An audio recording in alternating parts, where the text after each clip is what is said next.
Bien, para esto vamos a iniciar con el compañero Pavel.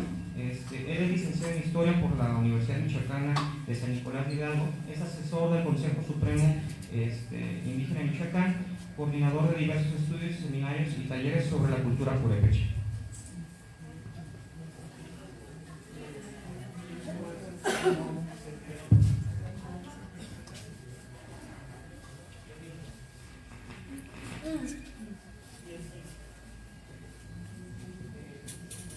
Sí.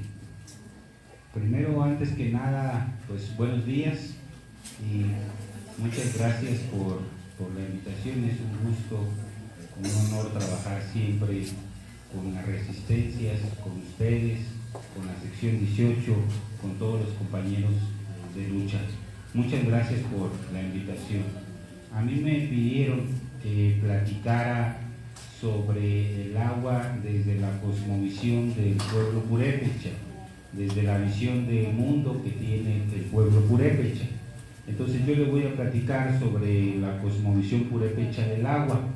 Las 4 fuentes que utilicé para la presente ponencia o plática es primero el agua entre los purépechas del doctor Arturo Argueta y la doctora Aida Castilleja, la mitología del agua en la meseta purépecha de Genaro Salpa, la etnología de los indígenas purépechas de Pablo Alarcón y el que utilizamos todo el mundo, todos los historiadores o antropólogos, que es la relación de Michoacán de Jerónimo de Alcalá.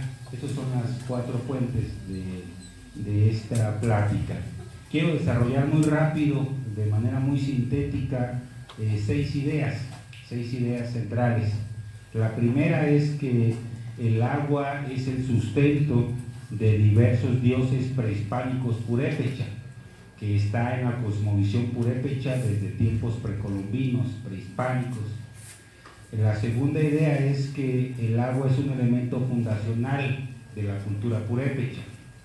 La tercera idea es que la sede del poderío del señorío, o otro le dice el imperio, propiamente dicho señorío, fue la ribera del lago de Pascua. Se nutrieron de muchos elementos de su defensa y de conquista.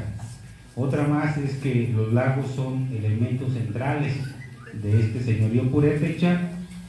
La quinta es que el agua mantiene un carácter histórico, sagrado para los purépechas. Y finalmente, que la escasez de agua ha generado diversos mitos fundacionales en muchas comunidades, sobre todo de la meseta purépecha.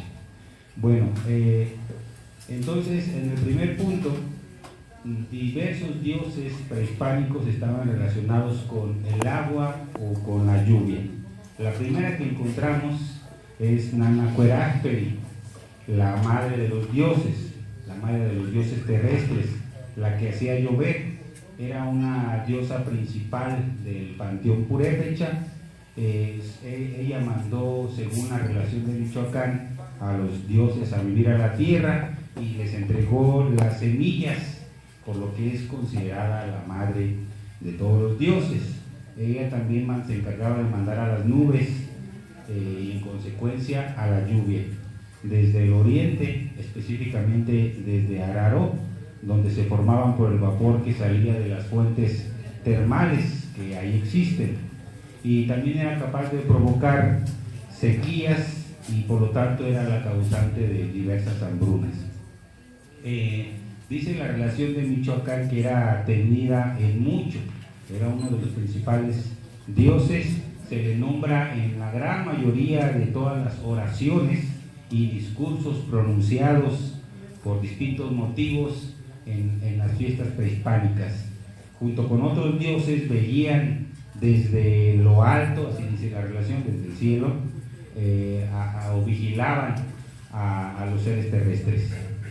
Otros dioses también relacionados directamente con esta cosmovisión son los Tultimencha, los dioses hermanos de Curicahueri.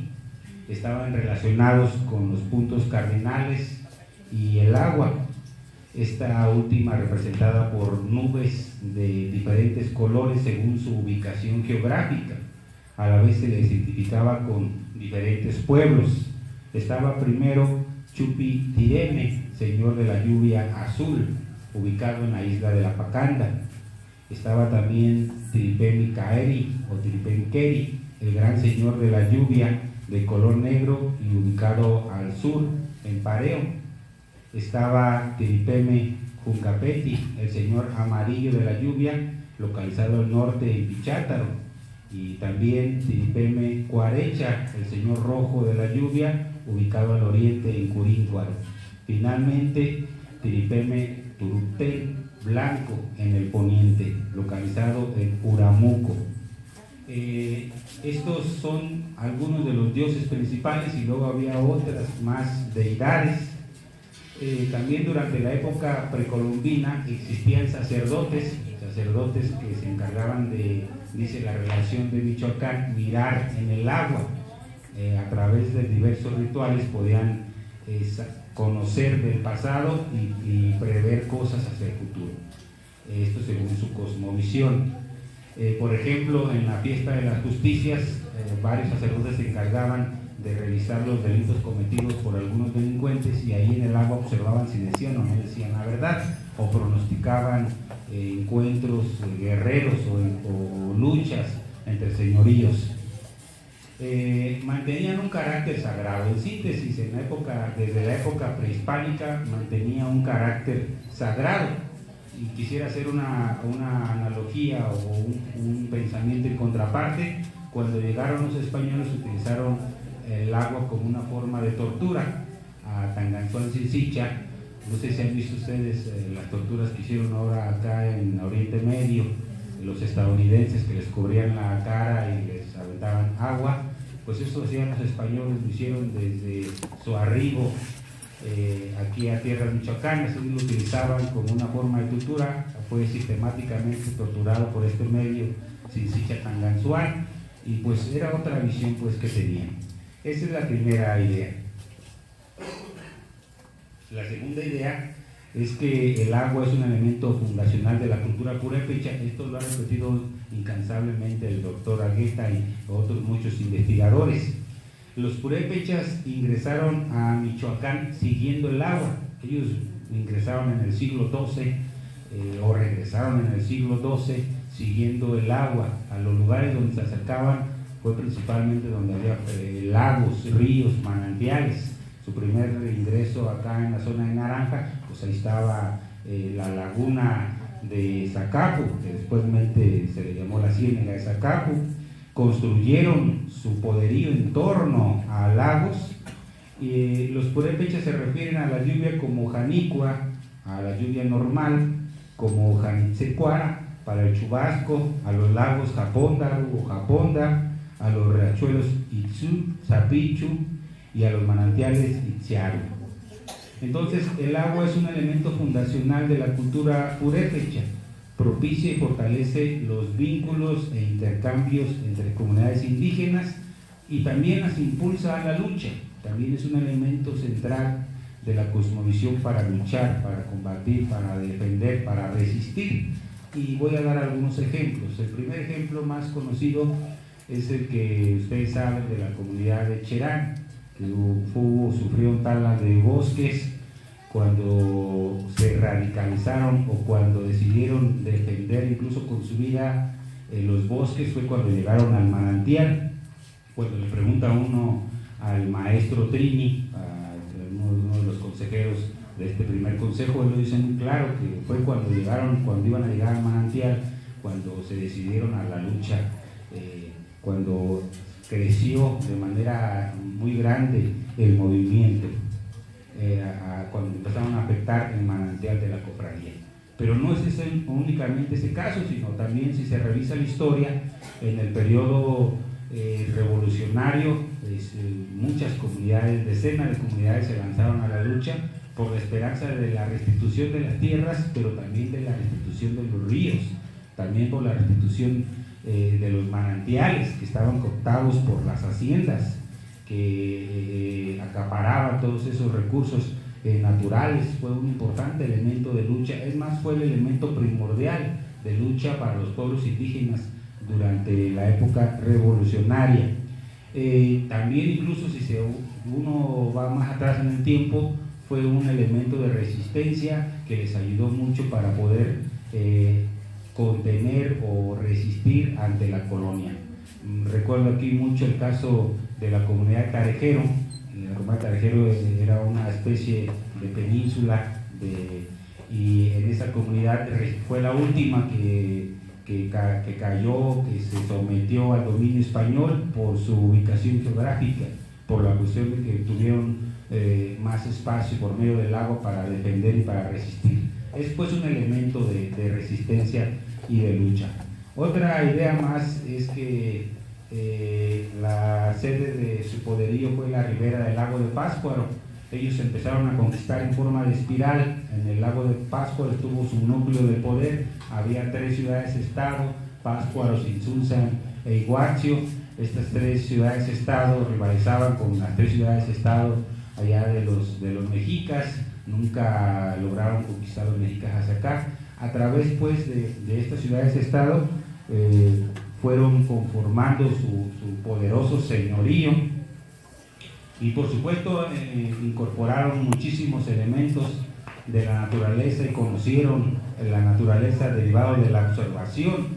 Por ejemplo, es muy común que la mayoría de los pobladores de las islas y de la ribera del lago de Pátzcuaro conocen los ciclos del agua y hablan ciclos de 50 años de recuperación del lago, más o menos, lo hablan en tradición oral.